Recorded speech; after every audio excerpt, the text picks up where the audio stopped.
राधे राधे बच्चों। हम लोग परसेंटेज पढ़ रहे थे और उसकी 9 क्लासेस आपकी हो चुकी हैं, ठीक है। 3-4 क्लासेस और होगी। आज हम लोग 10वीं क्लास में परसेंटेज से रिलेटेड आय और खर्च वाले सवाल पढ़ेंगे, ठीक है। मतलब कोई व्यक्ति कितना कमा रहा है, कितना खर्च कर रहा है, कितना बचा रहा है, इन सब चीज़ों का हिसाब किताब पढ़ेंगे। देखो बेटा, मैं आज केवल कॉन्सेप्ट तो सारे पुराने हैं। क्वेश्चन से शुरू करता हूँ, ठीक है। देखो क्वेश्चन क्या है। मैंने बोला एक व्यक्ति, एक आदमी अपनी आय का 75% व्यय करता है। एक आदमी अपनी आय का 75% व्यय करता है। यदि उसकी आय 20% बढ़ जाए तो अपने व्यय में भी 10% की वृद्धि कर देता है। उसकी बचत प्रतिशत क्या है? क्लियर है बेटा? देखो सवाल क्या कह रहा। सवाल ये कह रहा, एक आदमी है, वो अपनी आय का 75% व्यय कर रहा। मतलब कि 100 अगर कमा रहा है तो 100 में से 75 क्या है, वो खर्च कर दे रहा है, ठीक है। बचा कितना रहा है? 25। तो हम कैसे करेंगे जरा समझो। मैंने बोला 75% व्यय करता है और 75% का फ्रैक्शन में मान कितना होता है लल्ला? 3/4 होता है।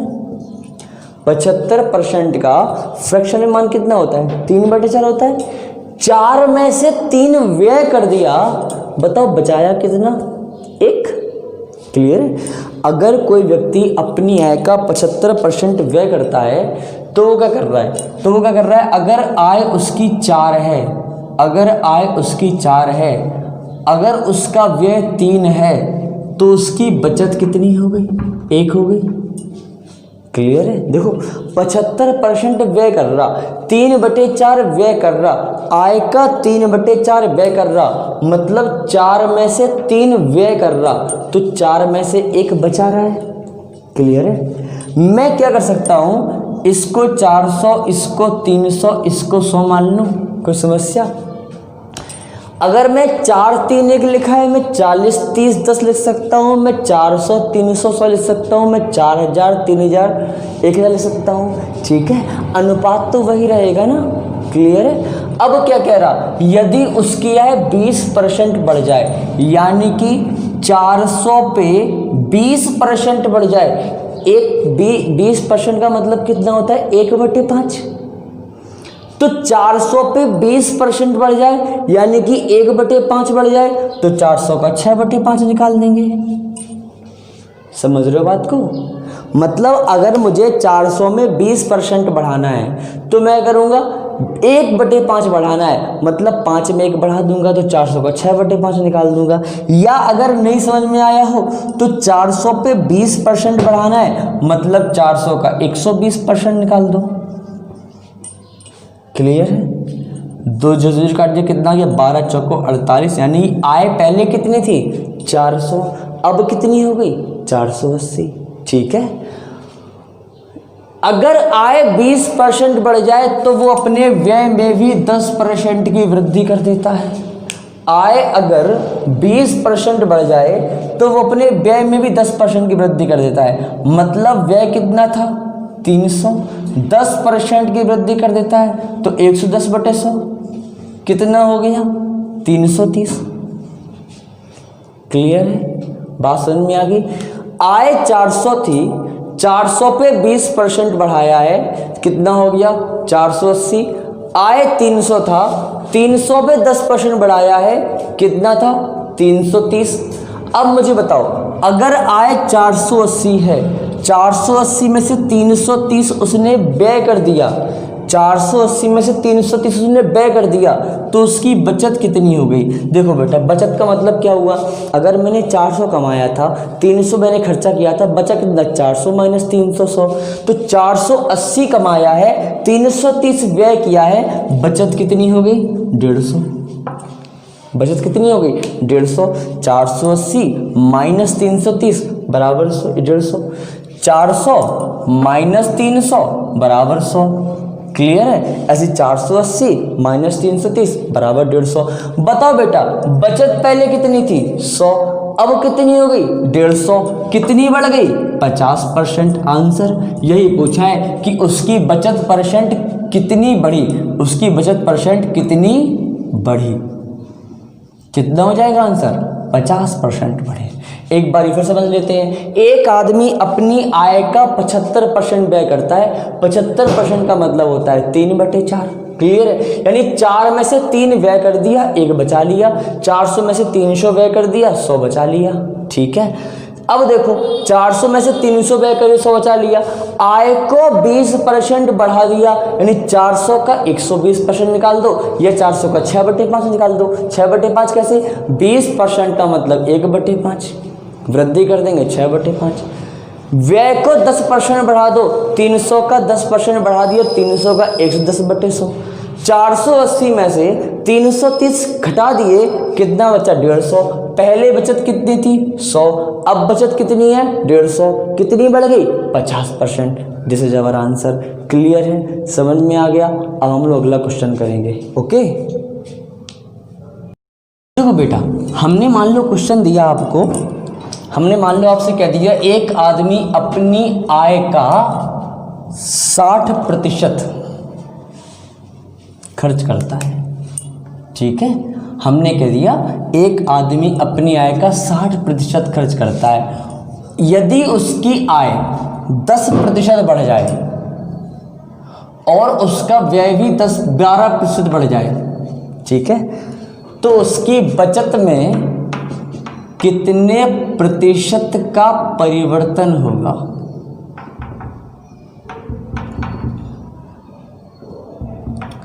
मैंने क्या बोला बच्चे, एक आदमी अपनी आय का 60% व्यय करता है। यदि उसकी आय 10% बढ़ जाए और वो अपने व्यय को भी 12% बढ़ा दे, ठीक है, आय कितनी बढ़ानी है 10%, व्यय कितना बढ़ाना है 12%, उसकी बचत में कितने प्रतिशत का परिवर्तन होगा, ऐसा पूछा है। देखो बेटा 60% का मतलब कितना होगी लल्ला 3/5। 60% का मतलब कितना हो गया 3/5।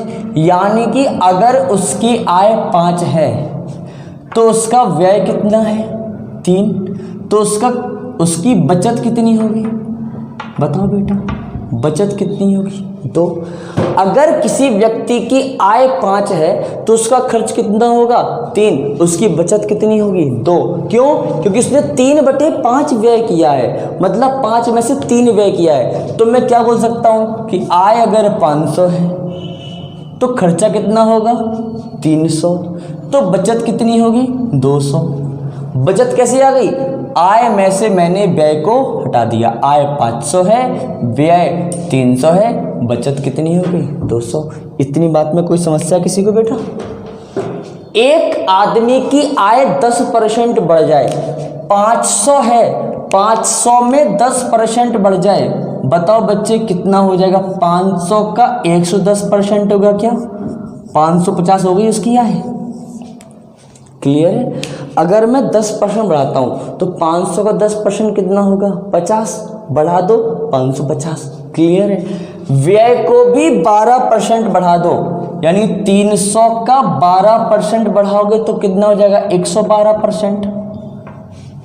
क्लियर है। अगर मैं 12% बढ़ाऊंगा, अगर मुझे किसी संख्या में 10% बढ़ाना है, मैं करता हूं उसका 110% निकाल देता हूं। किसी संख्या में 12% बढ़ाना है, मैं क्या करूंगा उस संख्या का 112% निकाल दूंगा। कितना हो जाएगा, ये हो जाएगा 336। ठीक है बेटा। 550 में से 336 गया, कितना बचा, 10 में से 6 गया 4 बचा, 14 में से 4 में से 3 गया 1 बचा, 2 14 हो गया। क्लियर है। देखो बेटा क्या बोल रहा हूँ मैं, 550 उसकी नई आई हो गई, 337 उसका नया खर्च हो गया, तो उसके बचत कितनी बची 214। अब देखो बेटा उसकी बचत पहले कितनी थी 200, अब कितनी है 214, बचत कितनी बढ़ गई 14, तो 14 बचत बढ़ी है कहाँ से 200 से, गुणा 100 कितना परसेंट हो गया 7%, यानी कि उसकी बचत में कितने प्रतिशत का परिवर्तन हो गया 7% का परिवर्तन हो गया। बताओ बच्चे क्लियर है। देखो मैं क्या कह रहा हूँ, एक आदमी अपनी आय को 60% व्यय कर देता है, यानी कि उसने 60% व्यय कर दिया, मतलब 3/5 व्यय कर दिया, मतलब 5 में से 3 व्यय कर दिया, तो 5 में से 3 व्यय कर दिया, मैं कह सकता हूँ 500 में से 300 व्यय कर दिया, तो कितना बचाया 200 बचाया। ठीक है, आय को 10% बढ़ा दिया, तो 500 को मैं 10% बढ़ाऊंगा, मतलब मैं 110% कर दूंगा, तो ये 550। व्यय को 12% बढ़ाया, मतलब मैं 300 का 112% निकाल दूंगा, 336 हो गया। ठीक है, 550 में से 336 गए, 550 में से 336 को मैंने माइनस कर दिया, कितना हो गया 214। उसकी बचत पहले कितनी थी 200, अब कितनी है 214, कितनी बढ़ गई 14, कहाँ से 200 से, तो 214/200 गुणा 100 कितना हो गया 7%। ठीक है, क्लियर है, बात समझ में आ गई, आगे बढ़े।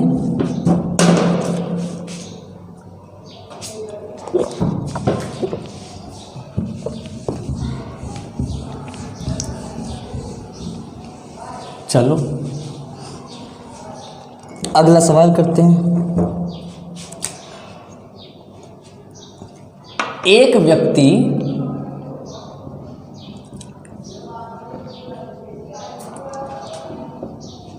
अपनी आय का 5/9 भाग खर्च करता है। ठीक है, एक व्यक्ति अपनी आय का 5/9 भाग खर्च करता है। यदि उसकी आय 11% बढ़ जाए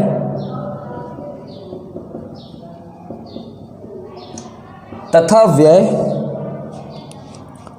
7% बढ़ जाए,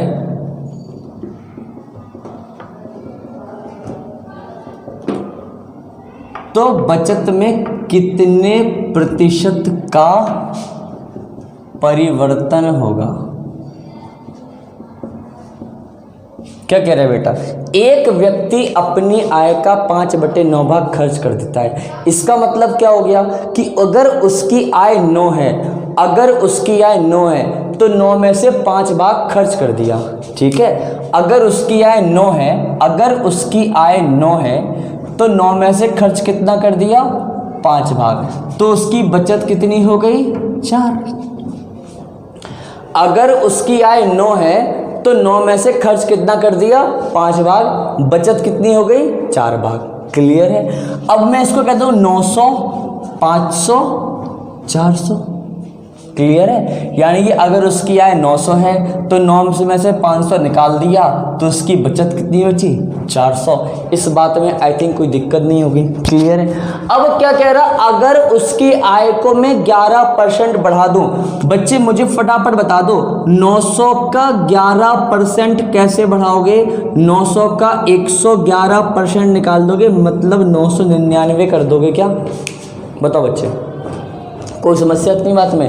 900 में से 11% बढ़ाना है तो 900 का 11% 99 बढ़ाना, 999 होगी। खर्च को भी 7% बढ़ाना है तो 500 का 107% निकाल दोगे, ये हो जाएगा 535। कितना हो जाएगा 535।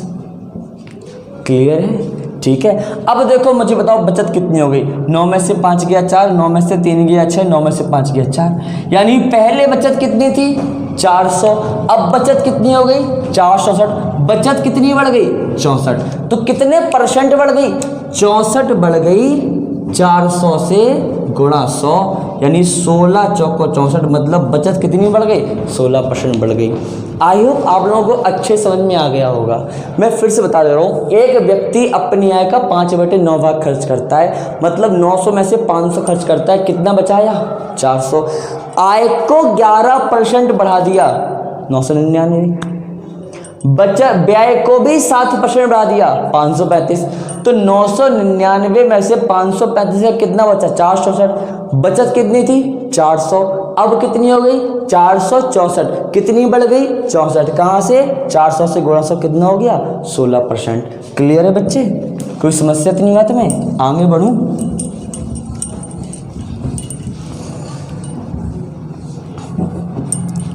चलो देखो,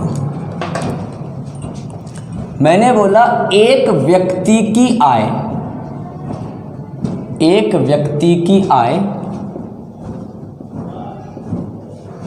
उसके खर्च से 50% अधिक है। एक व्यक्ति की आय उसके खर्च से 50% अधिक है। यदि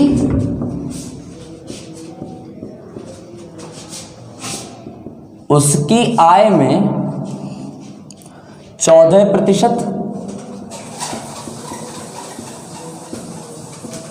और खर्च में 7% की वृद्धि हो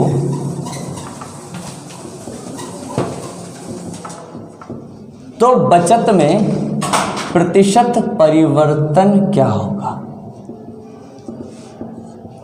ठीक है, आपके पास 30 सेकंड है सवाल लगाने के लिए, मात्र 30 सेकंड में सवाल सॉल्व होना है। अब ये कैसे करोगे आप बताओगे?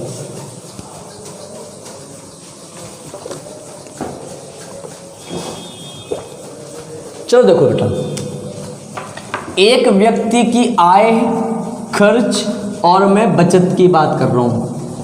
क्या कह रहा? आय उसके खर्च से 50%। देखिए 50% का मतलब 1/2। आय जो है वो खर्च से 50% अधिक है, यानी कि अगर खर्च 2 है तो आय कितनी हो गई? 3। अगर खर्च 2 है तो आय कितनी हो गई? 3। क्लियर है? तो अगर 3 आय है, खर्च 2 है, तो बचत कितनी बची? 1। मैं क्या करूँगा? 300, 200, 100। 300 आय में से 200 खर्च हटा दूंगा तो बचत कितना होगा? 100। क्लियर है? अगर 300 आय है, 300 आय में से 200 खर्च हटा दूंगा तो बचत कितना होगा? 100। क्लियर है? कोई समस्या नहीं बात में? ये 3 दो कहाँ से आ गया? आय खर्च से 50% अधिक है, यानी कि अगर खर्च 100 है तो आय कितनी है? 150 है। तो 50% मतलब 1/2 है। अगर खर्च 2 है तो आय कितनी है? 3 है। क्लियर है? अब उसकी आय में 14% की वृद्धि, यानी मुझे बताओ आय में 14% की वृद्धि कितनी कैसे होगी? 300 का 14% निकाल दें या 300 का 114% निकाल दें? देखो, अगर आप 300 का 14% निकाल दोगे तो आएगा 42, और 42 को 300 में जोड़ दोगे कितना हो जाएगा? आय होगी 342। ठीक है? खर्च को 7% बढ़ाएं। देखो बेटा, खर्च को आप 7% बढ़ाओगे तो 200 का 7% निकाल दोगे 14, और जोड़ दो कितना हो जाएगा? 214। क्लियर है? वृद्धि करनी ना। आय 300 थी, खर्च 200 था, बचत कितना हो गया? 100। आय को 14% बढ़ाया, 342। खर्च को 7% बढ़ाया, 214। तो ये कितना बचेगा? ये होगा 128। बचत कितनी बचेगी? 128। कैसे आएगी? 342 आय है, 214 खर्च है, आय में से खर्च को माइनस कर दिया, कितना बच गया? 128। ठीक है? तो बचत कितनी बढ़ गई? 28%। ये हमारा आंसर हो जाएगा। ठीक है बेटे? सवाल को मैं आगे बढ़ा रहा हूँ, सवाल चेंज कर रहा हूँ मैं। ठीक है? चलो आगे बढ़ते हैं। चलो आगे बढ़ते हैं।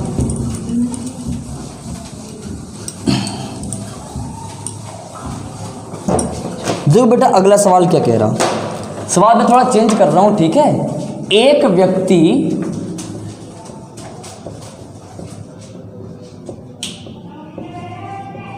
अपनी आय का 15% मकान किराए पर, ऊंचा तो नहीं हो रहा, 10%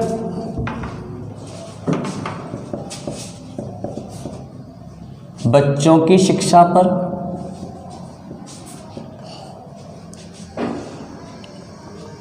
एवं 40% अन्य मदों पर खर्च करने के बाद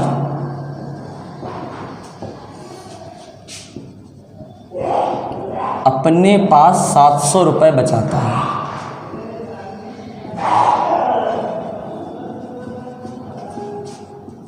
उसकी आय क्या है? देखो बेटा क्या कह रहा है, एक व्यक्ति अपनी आय का 15% मकान पे खर्च कर रहा, 10% बच्चों की शिक्षा पर खर्च कर रहा और 40% अन्य मदों पर खर्च कर रहा। देखो मान के चलो उसके पास 100 रुपये हैं, 100 का 15% मतलब 15 मकान किराए पे खर्च कर दिया, 100 का 10% मतलब 10 बच्चों की शिक्षा पर खर्च कर दिया, 100 का 40% अन्य मदों पर खर्च कर दिया। ठीक है, तो देखो उसने पहले मकान पर किया 15, शिक्षा पर किया 10, अन्य पर किया 40। बताओ उसने कुल कितना खर्च कर दिया? उसने 65% खर्च कर दिया। बताओ बच्चे, टोटल जितनी आय थी उसका 15% मकान पर, 10% शिक्षा पर, 40% अन्य पर, यानी कितना खर्च कर दिया? टोटल का उसने 65% खर्च कर दिया। अच्छा मुझे बताओ, अगर वो 65% खर्च कर देता है तो कितना परसेंट बचाएगा? 35% बचाएगा। बात समझ में आ रही है? देखो उसने मकान पे 15 खर्च कर दिए, शिक्षा पे 10 खर्च कर दिए, अन्य पर 40 कर दिया। टोटल आय का क्या लिखा? एक व्यक्ति अपनी आय का 15% मकान पर, 10% शिक्षा पर, 40% अन्य मदों पर। जब भी ऐसे कॉमा लगाओ या और लगाओ तो सब खर्चों को जोड़ दो। पापा हिसाब करते हैं कि भाई 1000 रुपये थे, मैंने 200 इसको दे दी, 300 इसको दे दी, कितने हो गए? 500 दे दी, जोड़ देते ना। वही चीज़ हमने किया, 15 मकान को दे दिए, 10 शिक्षा पर दे दिए, 40 अन्य पर दे दिया, कुल कितना खर्च कर दिया? 65। कितना परसेंट बचाया बच्चे? 35% बचाया। और जो 35% बचाया है ये किसके बराबर है? ये है 700 के बराबर। ये किसके बराबर है? 700 के बराबर है। तो 35 दूनी 70 यानी 1% बराबर 20, तो 100% बराबर कितना हो जाएगा? 2000। ये हमारी उसकी आय हो गई। क्लियर है? बात समझ में आ गई? एक व्यक्ति की आय 15, आय का 15 उसने मकान किराए पर दे दिया, 10 शिक्षा पर दे दिया, 40 अन्य मदों पर दे दिया। मतलब उसने कुल मिलाकर खर्च कितना कर दिया? 65% खर्च कर दिया। कितना बचाया? 35% बचाया। सवाल में कितना बचाया? 700। तो जो 35% है वो 700 के बराबर है, जो 1 है वो 20 के बराबर है, जो 100 है वो किसके बराबर है? 2000 के बराबर है। क्लियर है बेटे? आगे बढ़ूं? चलो अगला सवाल करते हैं बल्लू। अगला सवाल क्या है? मान लो मैंने कहा एक व्यक्ति है, ठीक है, एक व्यक्ति अपनी आय का 40% मकान किराए पर, 15% शिक्षा पर और 15% अन्य व्ययों में खर्च करता है। यदि उसके पास 9300 रुपये शेष हों तो उसकी आय क्या है?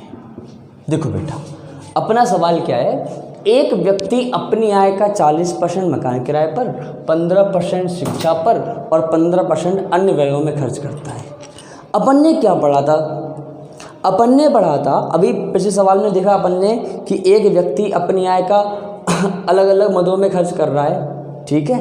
पर अगर मान लो 100 रुपये दिए तो अगर उसकी आय 100 रुपये तो 100 का 40% मकान किराए पर खर्च कर दिया, ठीक है, यानी मकान पर कर दिया 40, शिक्षा पर कर दिया 15 शिक्षा पर कर दिया 15, अन्न पर कर दिया 15, अन्न पे कर दिया 15। मतलब बताओ मेरे बच्चे कुल कितना खर्च कर दिया? 15, 15, 30, 40 कितना हो गया? 70% उसने खर्च कर दिया। ठीक है, 70% उसने खर्च कर दिया। उसकी बचत क्या रही? उसकी बचत रही 30%। ठीक है बच्चे, देखो अपनी आय का 40% मकान किराए पर खर्च कर दिया, 15% शिक्षा पर खर्च कर दिया और 15% अन्य व्ययों पर खर्च कर दिया। मतलब उसने कुल कितना खर्च कर दिया? उसने कुल 70% खर्च कर दिया। ठीक है, 70% खर्च कर दी तो बचा कितना? 30%। और उसके पास कितना बचा? देखो 9300। तो जो 30% है वो मैं किसके बराबर रख दूँ? वो मेरे को 9300 के बराबर। क्लियर है? 0 से मैंने 0 काट दिया, 3 से काट दिया, 1 बराबर आ गया 310। तो 100 बराबर कितना हो जाएगा? 31000, 31,000 रुपये। उसकी आय कितनी होगी? 31,000 रुपये। क्लियर है? बात समझ में आ गई? आगे बढ़े, बात समझ में आ गई इतनी? अब देखो सवाल को मैं थोड़ा सा चेंज करूँगा। ठीक है, सवाल को मैं चेंज करूँगा और उसको हर प्रकार से समझेंगे। ठीक है, देखो बेटा क्या कह रहे हैं। एक व्यक्ति अपनी आय का 20% भोजन पर, ठीक है, 20% भोजन पर, शेष का 25% मकान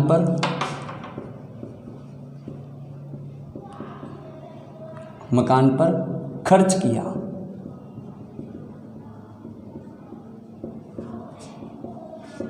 अंत में उसे 400 रुपये की बचत हुई। अंत में उसे 400 रुपये की बचत हुई। उसकी आय ज्ञात करो। उसकी आय ज्ञात करो। क्या कह रहे हैं? एक व्यक्ति अपनी आय का 20% भोजन पर, शेष का 25% मकान पर खर्च करता है। देखो बेटा इस सवाल में उस सवाल में क्या अंतर है समझो। उस सवाल में क्या कहा गया था? एक व्यक्ति अपनी आय का 40% मकान किराए पर, 15% शिक्षा पर, 15% अन्य व्ययों पर। कहीं भी शेष शब्द का जिक्र नहीं था। मतलब उसमें क्या था कि भैया 100 रुपये कमाए, 40 मकान को दे दिए, 15 शिक्षा पर दे दिया और 15 अन्य में खर्च कर दिए। मतलब कुल मिला के 70 खर्च कर दिया। लेकिन अब क्या है? अब 100 रुपये कमाए तो 100 रुपये में से पहले 20% भोजन पे खर्च कर दिया, यानी 100 में से 20 कर दिया। तुम्हारे पास कितना बचा? 80। अब उस 80 में से खर्च करना है।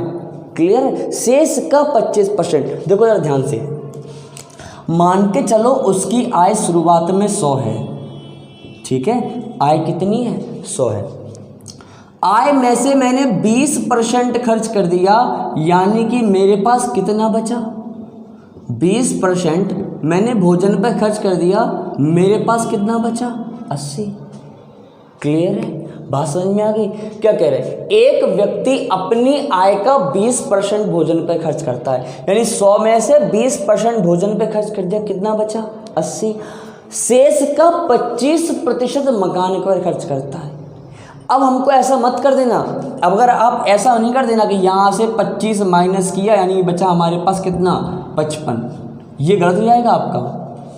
क्लियर है? ऐसे नहीं करना। सवाल थोड़ा चेंज हो गया। क्या कह रहा? शेष का 25%। शेष हमारा कितना है? 80 है, यानी कि 80 का 25%। 80 का 25% मतलब 1/4, यानी कितना कर दिया? 20। क्लियर बात हो गई? देखो 100 का 20% मैंने भोजन पे खर्च किया, जितना धन बचा मेरे पास बचा कितना? 80। जितना धन बचा उस 80 का 25% यानी उसका 1/4 यानी कि 20, ये मकान पर खर्च कर दिया। क्लियर है? अब मेरे पास कितना बचा? 60। और यही 60 किसके बराबर है? अंत में बच्चे उसके पास 400 रुपये।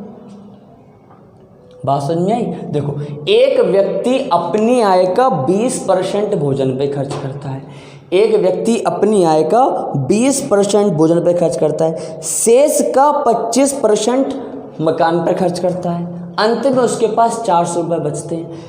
देखो, टोटल आय कितनी है भाई 100 का 20% यानी कि उसने 20% खर्च कर दिया, कितना आया 80। क्लियर है, कितना है 80।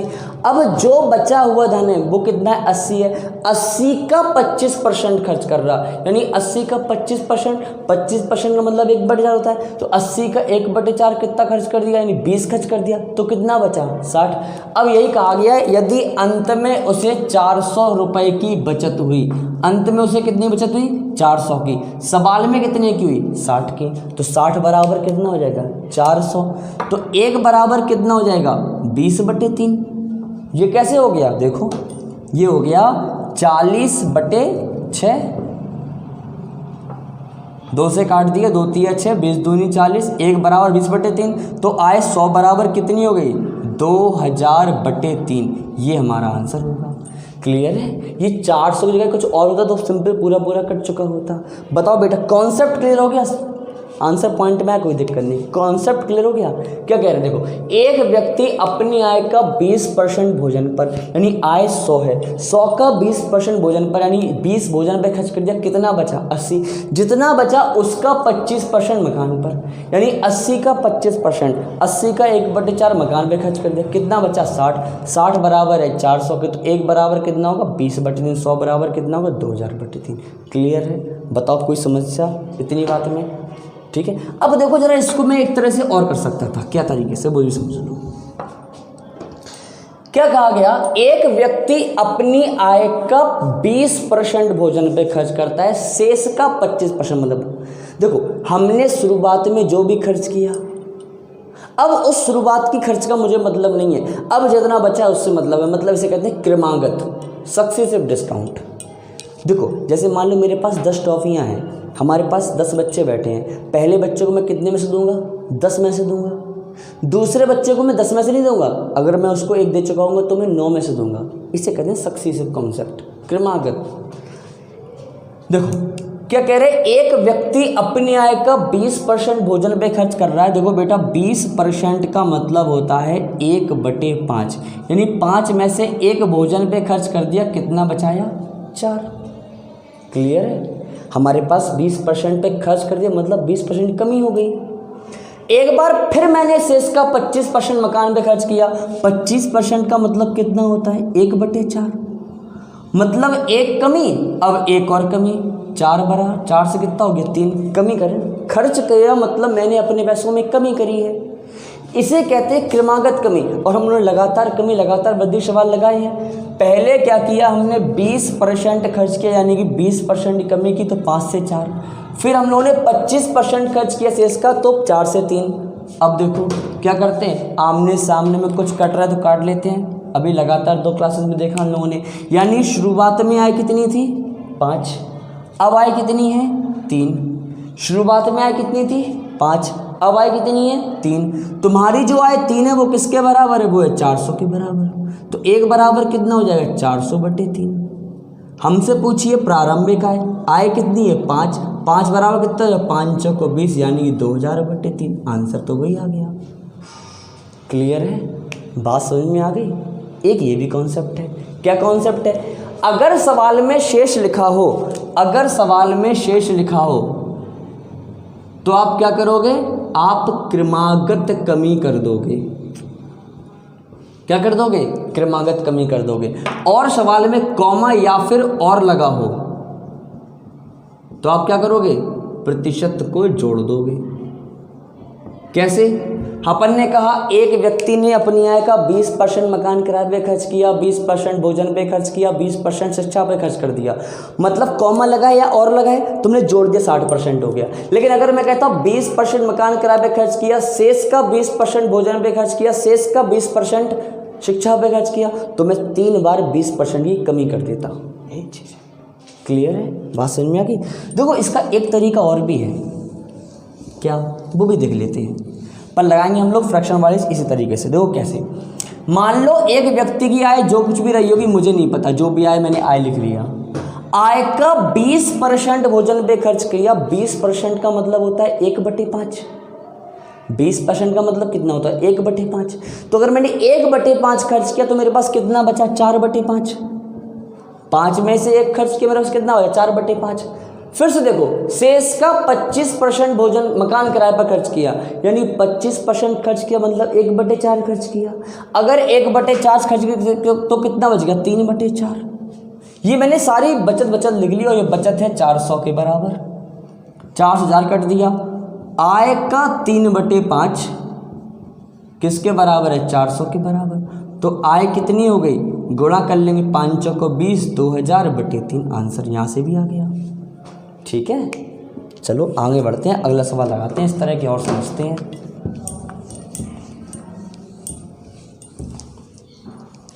देखो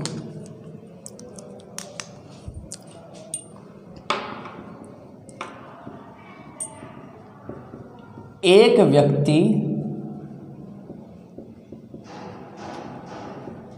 अपनी आय का 20% भोजन पर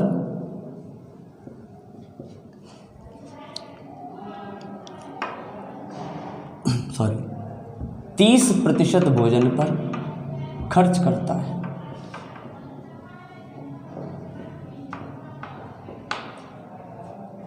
शेष का 25% मकान किराए पर दे देता है।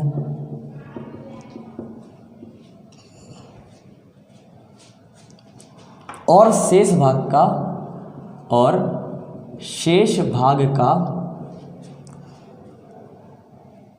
25% यात्रा पर खर्च करता है। यात्रा पर खर्च करता है। यदि अंत में 8400 रुपये बचे हों तो उसकी आय क्या है।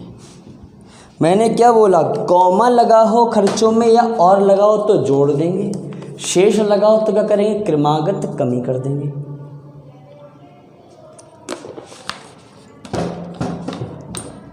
देखो, एक व्यक्ति अपनी आय का 30% भोजन पे खर्च करता है, फिर लगाए शेष, यानी क्रमागत कमी कर दी।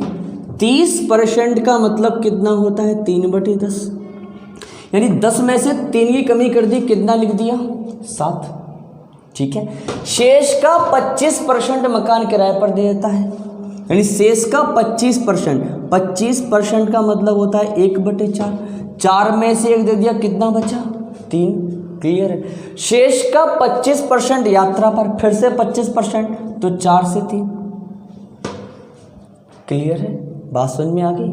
4 चौको 16, दशारंग 160, 7 या 21 या 63, यानी कि अगर उसकी आय 160 है तो उसका बचत कितनी है 63 है। ये जो बचत 63 है ये किसके बराबर है 8400 के बराबर है। क्लियर है। 21 या 63, 21 चौको 84, 3 बराबर 400, 1 बराबर कितना हो गया 400/3, तो 160 किसके बराबर हो जाएगा 16 चौको 64, 1 2 3 64,000/3। ये आपके आंसर होगा। बात समझे मैंने क्या किया। मैं आपसे बोला कि अगर शेष लिखा हो तो क्रमागत कमी कर दो। तो पहले एक व्यक्ति अपनी आय का 30% भोजन पे खर्च कर रहा है, मतलब 10 में से 3 खर्च कर दिया, कितना बचाया 7। शेष का 25% मकान पे खर्च कर दिया, मतलब फिर से 25% कमी, तो 4 से 3। शेष का 25% यात्रा पर, फिर से 25% कमी, तो 4 से 3, यानी कि 160 से कितना हो जाएगा 63। 63 बराबर 8400 के। देखो काटो, 21 या 63, 21 चौको 84, 1 बराबर 400/3, 160 बराबर 64,000/3। क्लियर है। देखो बच्चे, सवाल समझो एक बार फिर से। मैंने आपसे सवाल में क्या बोला है कि एक व्यक्ति की आय मान के चलो 100 है, आय मान के चलो 100 है, 100 का 30% मैंने भोजन पर खर्च कर दिया, मेरे पास कितना बचा 70। क्लियर है। मेरे पास कितना बचा 70। इस 70 का मैंने 25% मकान किराए पर दे दिया, यानी 70 का 1/4 मैंने मकान किराए पर दे दिया। तो बताओ मेरे पास कितना बचा। ये आप ऐसे देख लो, 70 का 1/4, 70 का 3/4 बचा। क्लियर है। एक बार ही फिर से मैंने इसका 1/4 दे दिया, तो अंतिम में 70 का 3/4 का 3/4 बचेगा। कैसे? क्योंकि इसका मैंने 70 का 3/4 का 1/4 मैंने और दे दिया। ठीक है, तो ये किसके बराबर होगा? ये होगा 8400 के बराबर। थोड़ा सा टिपिकल कॉन्सेप्ट हो जाएगा अगर ऐसे करोगे, कैलकुलेशन थोड़ी बड़ी लगेगी, इसीलिए मैं बोल रहा हूँ। अगर शेष अब यहाँ सॉल्व करोगे तो चीज़ें आएंगी, 1 का मान निकाल लेना, 100 का मान निकाल लेना, चीज़ें वहीं आएंगी, लेकिन थोड़ा सा कॉन्सेप्ट टिपिकल हो जाएगा। हमने आपसे क्या कहा कि क्रमागत कमी का कॉन्सेप्ट लगाओ। अगर शेष लिखा है तो देखो फिर समझ लो, 30% भोजन पे खर्च कर रहा है, मतलब 10 में से 3 खर्च कर दिया, कितना बचा है 7। फिर 25% कर रहा है, मतलब 4 में से 1 खर्च कर रहा है, कितना बचा है 3। और फिर से 25% कर रहा है, मतलब 4 में से फिर से 3। क्लियर है? चलो बात समझ में आ गई। 7 या 21 या 63 ये हो गया, 160 ये हो गया। मैं 63 का मान रख दूंगा 8400, मैं 1 का मान निकाल लूँगा, मैं 160 का मान निकाल लूँगा। ये हमारा जो होगा वो हमारा आंसर होगा। ठीक है, क्लियर है? आगे बढ़े, इस तरह का सवाल और लगाते हैं।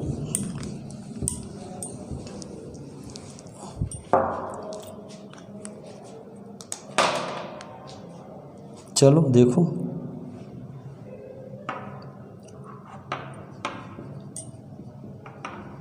एक व्यक्ति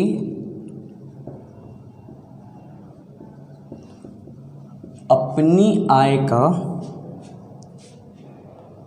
12.5% खाने पर, शेष का 20% बच्चों की शिक्षा पर,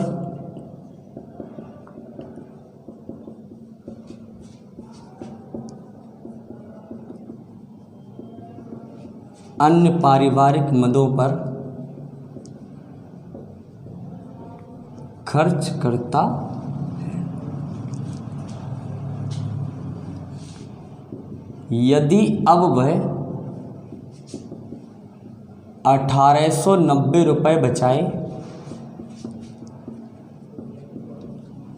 तो उसकी आय याद करो। क्या बोल रहा मैं?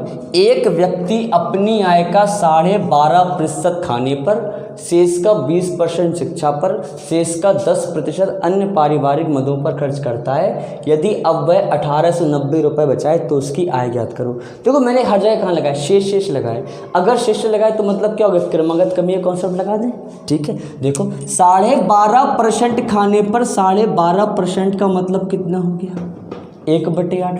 तो 8 में से 1 खर्च कर दिया, कितना बचाया? 7। ठीक है, शेष का 20% शिक्षा पर, 20% का मतलब कितना हो गया? 1/5, यानी 5 में से 1 खर्च कर दिया, कितना बचाया? 4। ठीक है, शेष का 10% अन्य पारिवारिक मदों पर, यानी 1/10, यानी 10 में से 1 खर्च कर दिया, कितना बचाया? 9। क्लियर है? मैंने क्या किया? मैंने हर बार क्रमागत कमी कर दी। चलो देखो, कुछ कट रहा है, 4 दूनी 8 कट गया, और कुछ कट रहा है और कुछ नहीं कट रहा। 5 दूनी 10, 4 100, यानी उसकी आय अगर 100 है तो 63 उसका क्या हो गया? बचत। आय कितनी हो गई? 100, बचत कितनी हो गई? 63। ये जो 63 है ये किसके बराबर है? 1890 के बराबर है। ये कट गया, देखो आई थिंक 1 बराबर 30, तो 100 बराबर कितना हो जाएगा? 30,000, 3,000। क्लियर है? बात समझ में आ गई? देखो मैं क्या बोल रहा हूँ, अगर शेष लगा है मतलब आप क्रमागत कमी का कॉन्सेप्ट लगा दो। एक व्यक्ति अपनी आय का 12.5% खाने पर खर्च कर रहा, 12.5% का मतलब होता है 1/8, यानी मैंने कमी कर दी, तो 8 से 1 की कमी कितना हो जाएगा? 7। शेष का 20% शिक्षा पे खर्च कर रहा, 20% का मतलब कितना होता है? 1/5, यानी 5 में से 1 खर्च कर दिया, कितना बचाया? 4। शेष का 10% अन्य पारिवारिक मदों पे, तो 10% का मतलब होता है 10 में से 1 खर्च कर दिया, कितना बचा है 9। मतलब मैंने सिंप्लीफाई किया तो यहाँ कुल आय कितनी आई 100, बचत कितनी आई 63, 63 किसका 1890 के 1 बराबर 30, 100 बराबर कितना हो जाएगा 3000। क्लियर है, बात समझ में आ गई। चलो आगे बढ़ें, अगला करें एक सवाल। मतलब अगर शेष लिखा है तो आपको क्रमागत कमी का कॉन्सेप्ट लगा देना है।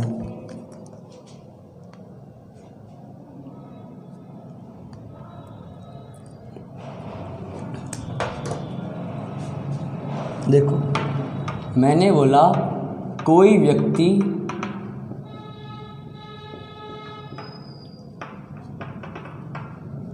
अपनी आय का 12.5% भोजन पर खर्च करता है, शेष का 20%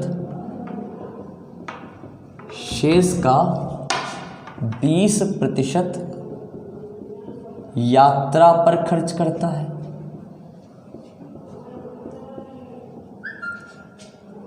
ठीक है, शेष का 16.66% मनोरंजन पर खर्च करता है।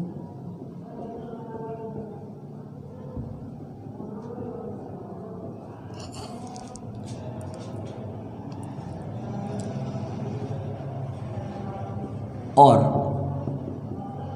शेष भाग बचा लेता है। यदि उसने कुल 3500 रुपये खर्च किए हों तो उसकी आय ज्ञात करो। देखो बेटा, सवाल का कॉन्सेप्ट क्या है? सक्सेसिव डिक्रीजमेंट, क्रमागत कमी। क्यों? क्योंकि देखो हर जगह शेष लगा है, यहाँ भी शेष लगा है, यहाँ भी शेष लगा है, हर परसेंटेज के लिए शेष लगा है। ठीक है, तो एक व्यक्ति अपनी आय का 12.5% का मतलब 1/8 होता है, तो 8 में से 1 खर्च कर दिया, कितना बचाया 7। शेष का 20% यात्रा पर, इसका मतलब 1/5 होता है, तो 5 में से 1 खर्च कर दिया, कितना बचाया 4।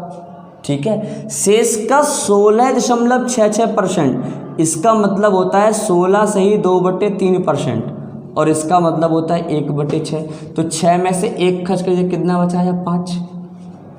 क्लियर है? बताओ बच्चे, बात समझ में आ गई? 12.5% का मतलब 1/8, यानी 8 में से 1 खर्च कर दिया, कितना बचाया 7। शेष का 20% यात्रा पर, 20% का मतलब 1/5, 5 में से 1 बचा खर्च कर, कितना बचाया 4। 16 सही 2/3% का मतलब 1/6, तो 6 में से 1 खर्च, कितना बचाया 5। अब देखो कुछ कट रहा है, देखो ये 5 से मैंने 5 काट दिया, ये 4 से मैंने 4 दूनी 8 काट दिया, यानी ये 6 दूनी 12 और ये हो गया 7। यानी कि उसकी आय कितनी हो गई 12, उसकी बचत कितनी हो गई 7। देखो हमसे क्या दिया गया, यदि उसने कुल 3500 रुपये खर्च किए हो, मतलब ये 3500 खर्च का मान है। अगर बचत का मान होता मैं 7 के बराबर रख देता, पर ये बचत के बराबर तो नहीं है, ये किसके बराबर है? खर्च के बराबर है। अगर 12 आय है, 7 बचत है, तो खर्च कितना है 5। 5 किसके बराबर होगा 3500 के, तो 1 किसके बराबर होगा 700 के, तो आय कितनी हो गई 12 बराबर 12 7 84, 8400।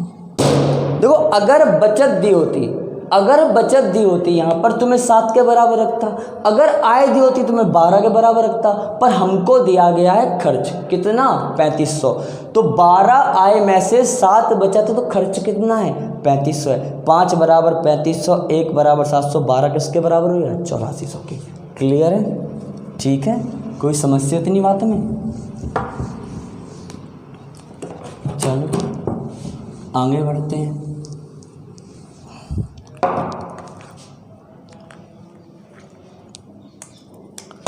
देखो एक सवाल लगाते हैं, किसी कार्यालय में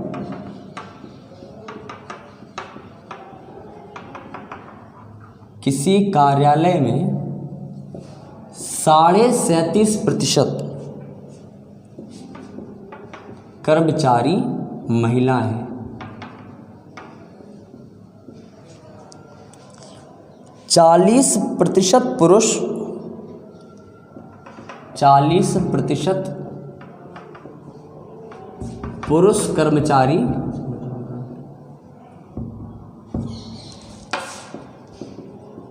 स्नातक हैं।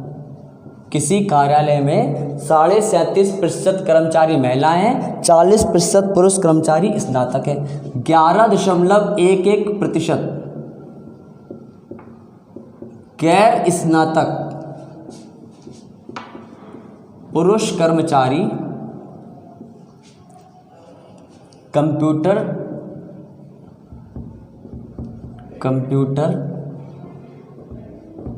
चलाना जानते हैं।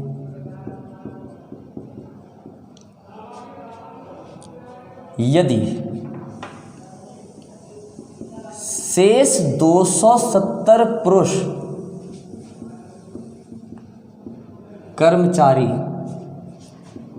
ना तो स्नातक हैं ना कंप्यूटर चलाना जानते हैं, तो कार्यालय में कुल कर्मचारी कितने हैं? देखो बेटा, सवाल में कहीं भी शेष नहीं लिखा है, फिर भी क्रमागत कमियां कॉन्सेप्ट है। ऐसा क्यों है, जरा समझते हैं। कहा गया है किसी कार्यालय में 37.5 यानी 37.5% कर्मचारी महिला है। अच्छा बच्चे बताओ, अगर मैं आपसे कहूं कि भैया यहाँ पर 20% छात्र फेल हैं, तो आप अपने आप समझ जाओगे कि इसका मतलब है 80% पास है, मतलब हमारी गिनती तो पास में आएगी, है ना। तो अगर मैं कहूं कि किसी कार्यालय में 37.5% कर्मचारी महिलाएं हैं, मतलब हाल खटका रहेगा, बाकी के लोग कितने, 62.5 कितने होंगे, पुरुष होंगे। क्लियर? इसको जरा समझते हैं। 37.5% का मतलब क्या होता है, मुझे जरा बताओ। 3/8, यानी कि आपने कहा 8 में से 3 तो भैया महिला है, तो इसका मतलब है 5 पुरुष हैं। क्लियर है? ठीक है। अब देखो क्या कहा गया, किसी कार्यालय में 37.5% कर्मचारी महिला हैं, मतलब शेष पुरुष हैं। ठीक है, शेष पुरुष हैं, शेष पुरुष हैं। अब पुरुषों में से, मतलब शेष में से आ गया, पुरुषों में से यानी शेष पुरुषों में से, शेष में से 40% पुरुष कर्मचारी स्नातक हैं। मतलब देखो 100 में से 37.5 तो महिलाएं, मतलब शेष पुरुष हैं। शेष लिखा नहीं है, छिपा है। और शेष में से 40% स्नातक हैं, इसका मतलब हो गया 2/5, यानी 5 में से 2 स्नातक हैं, मतलब 3 स्नातक नहीं है, यानी 3 गैर स्नातक हैं। क्लियर है? 5 में से 2 स्नातक हैं, मतलब 3 स्नातक नहीं है, 3 ग्रेजुएट नहीं है, स्नातक मतलब ग्रेजुएट। अब देखो क्लियर होगी, किसी कार्यालय में 37.5 कर्मचारी महिलाएं, मतलब शेष पुरुष हैं। पुरुषों में से 40% कर्मचारी स्नातक हैं, मतलब शेष गैर स्नातक हैं। देखो लिखा नहीं है, छिपा है, शेष गैर स्नातक हैं। अब उन शेष में से 11.11, इसका मतलब जल्दी बताओ क्या होता है। इसका मतलब 11 सही 1/9% और इसका फ्रैक्शन में मान 1/9, यानी कि 11.11 सही 1/9% गैर स्नातक, मतलब जो शेष बचे थे उनमें से कर्मचारी जो हैं वो कंप्यूटर चलाना जानते हैं। 9 में से 1 कंप्यूटर चलाना जानते हैं, तो 9 में से 8 कंप्यूटर चलाना नहीं जानते हैं। और जो कंप्यूटर चलाना नहीं जानते हैं उनकी संख्या दी गई 270। बात समझ में आ गई? देखो शेष लिखा नहीं है पर छिपा है, सवाल में शेष लिखा नहीं है पर छिपा है। किसी कार्यालय में 37.5% कर्मचारी महिलाएं, मतलब शेष पुरुष हैं। पुरुषों में से 40% पुरुष स्नातक हैं, मतलब शेष गैर स्नातक हैं। शेष गैर स्नातक में से 11.11 पुरुष कंप्यूटर चलाना जानते हैं, मतलब शेष नहीं जानते हैं। और जो नहीं जानते वो 270 हैं। देखो कैसे करेंगे सॉल्व। 8 से मैंने 8 काट दिया, 5 से मैंने 5 काटे, 3 से काटा 3, यानी यहाँ पर 3 और यहाँ पर 1, यानी कुल कर्मचारी कितने हैं 3। लास्ट में फाइनल बचा कितना 1, और ये 1 किसके बराबर है 270 के, तो 3 किसके बराबर होगा 810 के। यानी कार्यालय में कुल 810 कर्मचारी हैं। शेष कहीं भी लिखा नहीं था पर छिपा था। ठीक है, बात समझ में आ गई। देखो एक बार बच्चे फिर समझ लेते हैं। मैंने कहा किसी कार्यालय में 37.5% महिलाएं हैं, मतलब शेष पुरुष हैं। पुरुषों में से 40% स्नातक है, मतलब शेष गैर स्नातक हैं। गैर स्नातक में से 11 सही 1/9% कंप्यूटर चलाना जानते हैं, मतलब शेष नहीं जानते हैं। तो मतलब जो मैंने लिख लिया, 1 का मान रख दिया 270 के बराबर, 3 का मान निकाल दिया। क्लियर है बेटा, बात समझ में आ गई। चलो, शेष अगर लिखा है मतलब क्रमागत कमी का कॉन्सेप्ट लगाना है। अगर कहीं नहीं लिखा है तो आपको ढूंढ लेना है कि भैया कहाँ नहीं लिखा है। ठीक है, आगे करें। चलो देखो, एक जरा सवाल मैं करता हूँ, उसको जरा समझना। एक पुस्तकालय में 31% पुस्तकें हिंदी में हैं।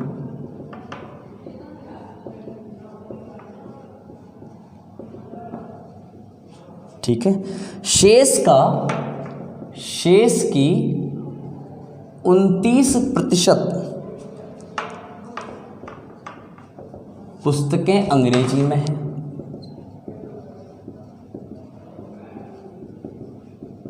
शेष की 15% पुस्तकें उर्दू में हैं और शेष 6800 पुस्तकें तेलुगु में हैं।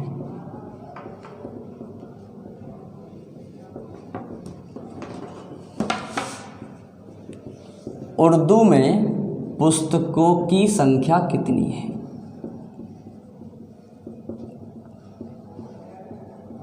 क्या कह रहे बच्चे? देखो, एक पुस्तकालय में 31% पुस्तकें हिंदी में हैं, शेष की 29% पुस्तकें अंग्रेजी में हैं, शेष की 15% उर्दू में है और शेष बची वो 6800 तेलुगु में है और हमसे उर्दू पूछा है।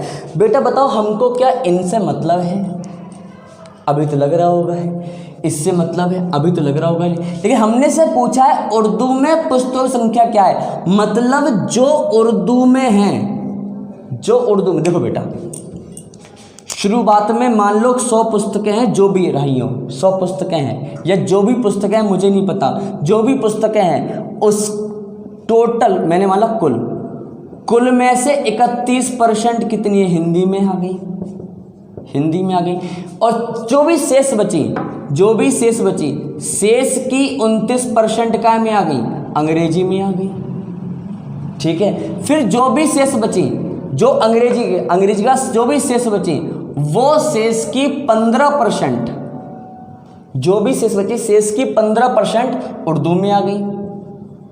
और जो भी उर्दू के बाद जो भी शेष बची वो शेष कितनी है?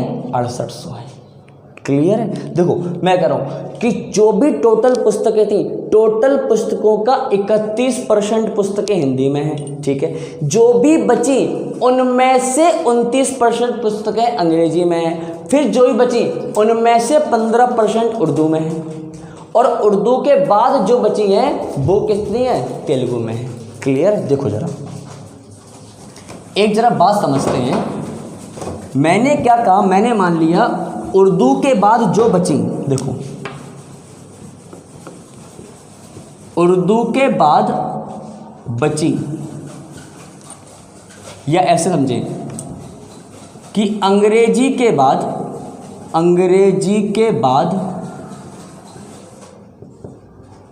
बची किताबों में से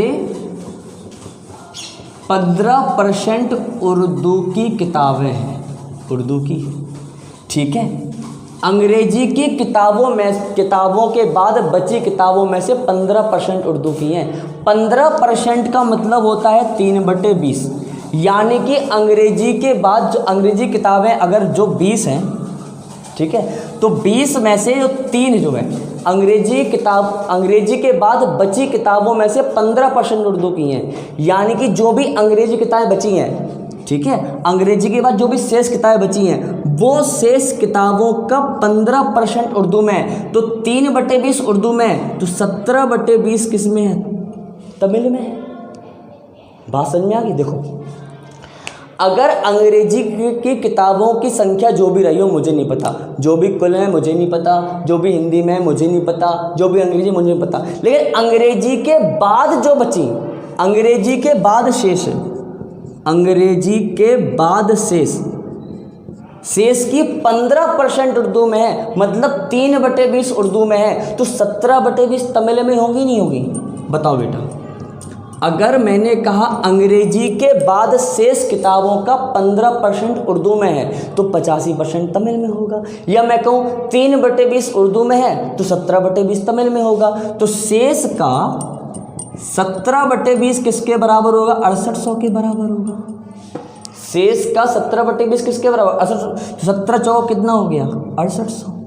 क्लियर है? तो शेष किताबें कितनी हो गई? शेष किताबें हो गई 4 दूनी 8, 8000। यानी कि अंग्रेजी के बाद शेष किताबें कितनी बची? 8000। बात समझ में आ गई? इतनी देखो फिर समझ लो। एक पुस्तकालय में 31% पुस्तकें हिंदी में, मुझे कोई मतलब नहीं। शेष की 29% पुस्तकें अंग्रेजी में है, मुझे कोई मतलब नहीं। लेकिन अंग्रेजी के बाद जो भी किताबें शेष बची हैं उन शेष का 15% उर्दू में है और बाकी तमिल में है। तो अंग्रेजी के बाद शेष बची किताबों में से 15% उर्दू में, मतलब 3/20 उर्दू में है, तो बाकी की 17/20 तमिल में है। तो 17/20 तमिल में है कितनी? 6800। तो शेष का 17/20 बराबर 6800। एक बराबर कितना होगा? ये मैंने निकाल दिया, मैंने 20 बराबर सीधे निकाल दिया, कितना हो गया? 8000। यानी कि अंग्रेजी के बाद शेष किताबें कितनी होगी? 8000। पर हमसे पूछा है उर्दू की किताबों की संख्या, उर्दू की संख्या तो कितनी है? वो अंग्रेजी के बाद शेष बची किताब है, यानी 8000 का 15%, 3/20। 0 काट दिया, ये 400 मैंने काट दिया, 4 दिया 1200। यानी कि अंग्रेजी के बाद बची किताबों का 15% उर्दू में है और बाकी की 6800 किसमें है? तमिल में है। क्लियर है? बात समझ में आ गई? फिर समझ लो, यहाँ से समझो बात को। अंग्रेजी में के बाद शेष की 15% पुस्तकें उर्दू में हैं, यानी अंग्रेजी की किताबें जो भी होंगी उनका 15% पुस्तकें उर्दू में, मतलब 85% तमिल में है। तो 15% का मतलब होता है 3/20। 3/20 भाग उर्दू में है तो 17/20 भाग किस में होगा? तमिल में होगा। क्लियर है? ठीक है, बात समझ में आ गई? चलो, तो तमिल में 17/20 के बराबर तमिल 6800 रख दिया। एक का मान आ गया, जो भी आए टोटल किताबें आ गई 8000। अंग्रेजी के बाद बची किताबें 8000 हैं, उन 8000 का मैंने 15% निकाल दिया, क्योंकि मुझे से तो केवल उर्दू किताबें पूछी थी। ठीक है, मैं आगे बढ़ता हूँ, अगला सवाल लगाते हैं।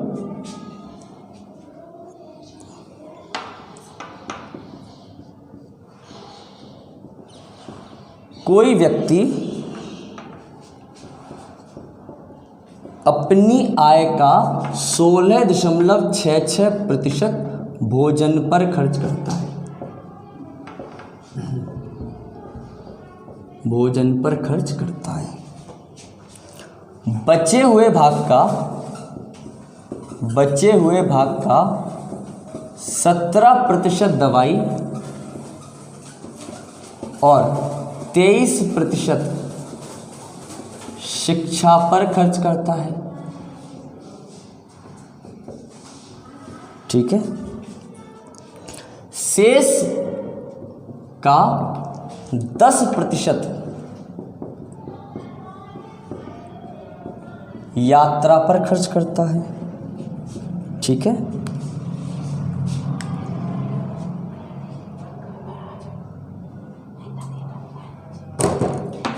तो उसकी कुल आय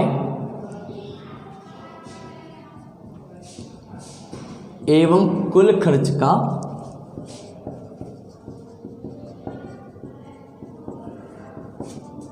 अनुपात क्या होगा। ठीक है, देखो मैंने क्या बोला, सवाल समझते हैं।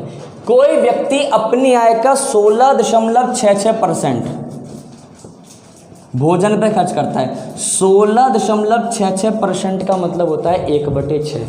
ठीक है। 16.66% मतलब हो गया 16 से ही 2/3%, इसका मतलब हो गया 1/6। अगर 1/6 भोजन पे खर्च कर रहा है तो कितना बचा, 6 से 5। देखो ठीक है। अब शेष का 17% और 23%, देखो फिर से मैंने कहा था शेष लिखा है तो क्रमागत कमी, लेकिन और लिखा है तो परसेंटेज को जोड़ दो।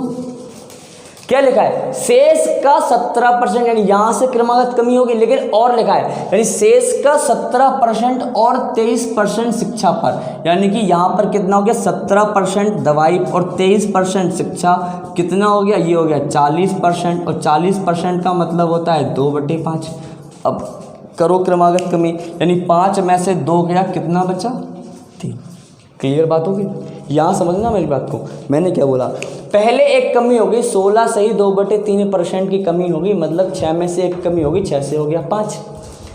शेष का तो लिखा है, लेकिन यहाँ पर और लिखा 17% दवाई और 23% शिक्षा, मैंने जोड़ दिया 17 और 23, कितना हो गया 40। 5 में से 2 खर्च हो, कितना है 3।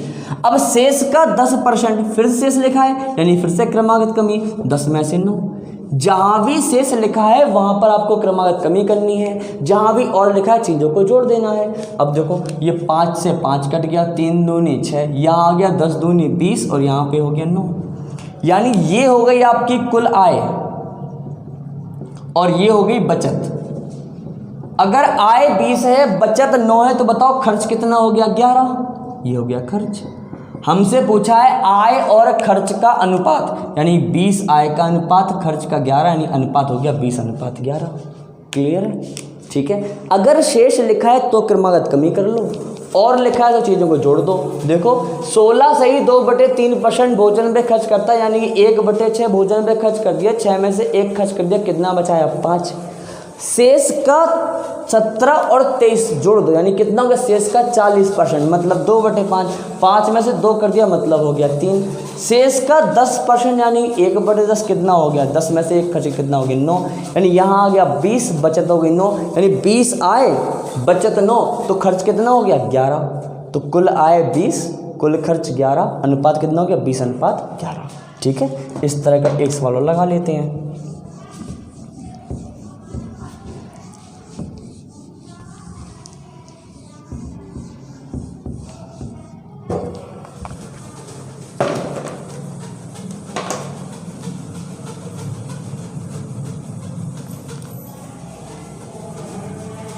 देखो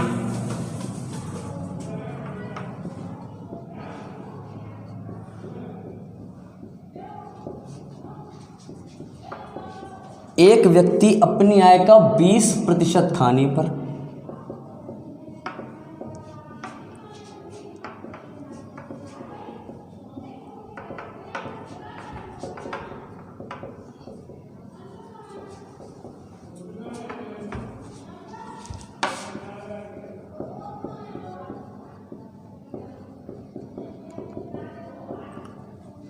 शेष का 40% मनोरंजन एवं 30% अस्पताल पर खर्च करता है।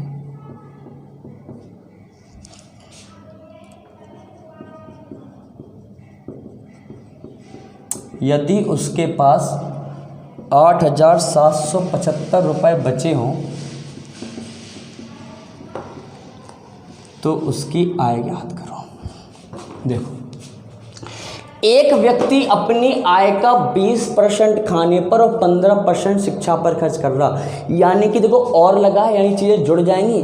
20% खाना, 15% शिक्षा, 20% खाना, 15% शिक्षा, जोड़ दो, कितना हो गया 20, 15, 35, और लगा है ना, तो जोड़ दो 20, 15, 35। मैं जोड़ दिया 20% शिक्षा और 15% खाना, जोड़ दिया, कितना हो गया 35%। 35% का मतलब हो गया 7/20, यानी 20 में से 7 खर्च हो गया तो कितना बचा, 20 में से 13। ठीक है, अब कह रहा 40% मनोरंजन और 30% अस्पताल, फिर से जोड़ दिया। जहां भी शेष लिखा है वहां अलग क्रमांक कमी, और जहां भी और लिखा है उनको जोड़ दो, 70% हो गया। इसका मतलब कितना हो गया 7/10, यानी 10 में से 7 खर्च कर दिया, कितना बचाया 3। ठीक है, यानी कि देखो गुणा किया तो 200 से 39, यानी अगर उसकी आय 200 है तो उसकी बचत कितनी है 39। बात समझ में आ गई, यहाँ तक कोई दिक्कत? अगर आय 200 बचत कितनी 39, ये जो 39 है वो किसके बराबर है 8775 के बराबर। 13 से काटो, 13 तिया 39, 13 पच्चीस 65, 13 छंग 78 और कितना हो जाएगा, ये कितनी बार कट जाएगा, 13 छंग 78 या 9 13 91, 13 पच्चीस 65, 3 से फिर काट दिया, 3 दूनी 6, 3 दूनी 6, 3 पच्चीस 15, तो 200 बराबर कितना हो जाएगा 225 450 45,000, ये आपका आंसर हो जाएगा। क्लियर है, बात समझ में आ गई? देखो फिर समझ लो, एक व्यक्ति अपनी आय का 20% खाने पर और 15% शिक्षा पर, यानी और लगाया मतलब जोड़ दिया, टोटल हो गया 35%। 35% का मतलब 7/20, 20 में 7 खर्च कर दिया, कितना बचा 13। अब कह रहा शेष का 40% मनोरंजन और 30% अस्पताल, मैंने फिर जोड़ दिया, कितना 70%, मतलब 7/10। तो 20 से 13, 7 से 3, ठीक है, 200 से 39, 39 के बराबर रख दिया, 1 का मान 225, 200 का मान कितना 450, यानी कि 450 गुणा 100 45,000। क्लियर है, बात समझ में आ गई? जल्दी से एक सवाल और लगा लेते हैं इसका।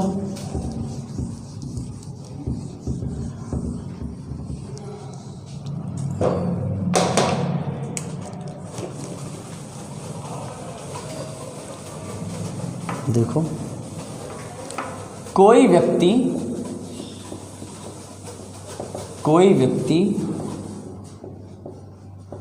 अपनी आय को 7:3 के अनुपात में खर्च करता है, 3 के अनुपात में खर्च करता है।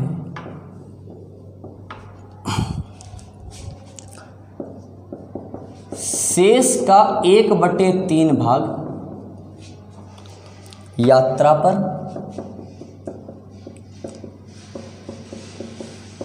और 25% मनोरंजन पर खर्च करता है।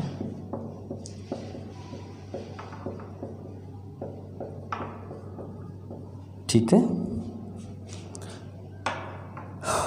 शेष का 12.5% दान में देने के बाद 200 रुपये बचा लेता है, उसकी आय बताओ। देखो बेटा, एक व्यक्ति अपनी आय को 7:3 के अनुपात में खर्च करता है, इसका मतलब सिंपल है, 7 में से 3 खर्च कर दिया, कितना बचा है 4। ठीक है, फिर कह रहा शेष का 1/3 यात्रा पर और 25% और लगाए, जोड़ लेंगे, और लगाए और में जोड़ लेंगे। शेष का 1/3 भाग यात्रा पर और 25% मनोरंजन पर। नाइट बोर्ड लग गया होगा, हाँ, तो 1/3 प्लस 1/4 कितना हो गया, ये हो गया 7/12। तो 12 में से 7 अगर खर्च कर दिया, कितना बचा है मैंने 5। क्लियर है, शेष का 12.5%, 12.5% का मतलब 1/8, 8 में से 1 खर्च के कितना बचा है 7। क्लियर है, देखो केवल एक टर्निंग पॉइंट था, केवल क्या, पहले 7:3 के अनुपात में खर्च कर लिया, 7 में से 3 खर्च कर लिया, कितना बचा है मैंने 4। फिर 1/3 यात्रा और 25% मनोरंजन पे खर्च कर लिया, मतलब 7/12 खर्च हो गया। तो 12 में से 7 खर्च हो गया, कितना बचा है मैंने 5। अब 12.5% खर्च किया, यानी 1/8। देखो मैंने क्या काट लिया, मैंने 7 से 7 काट दिया, 4 से 4 दूनी 8, 12 दूनी 24, 5। क्लियर है, ये 5 किसके बराबर होगा, 5 बराबर होगा 200 के। तो 1 किसके बराबर होगा, 5 चौको 20, 40 के, तो 24 किसके, 24 चौको 96, 960। क्लियर है, बस ध्यान आपको ये रखना है, जहाँ भी शेष लिखा है वहाँ पर आपको क्रमागत कमी यानी अलग से कर देना है, और जहाँ भी आपको और लिखा है वहाँ पे आपको जोड़ देना है। ठीक है, ये आय और बचत और खर्च के सवाल हो गए। अच्छा बेटा देखो, 2 कॉन्सेप्ट के सवाल और रह गए, वो मैं आपको नेक्स्ट वीडियो में करा दूंगा। ठीक है, तब तक आप इसको लाइक करो, शेयर करो, सब्सक्राइब करो। Okay, thank you.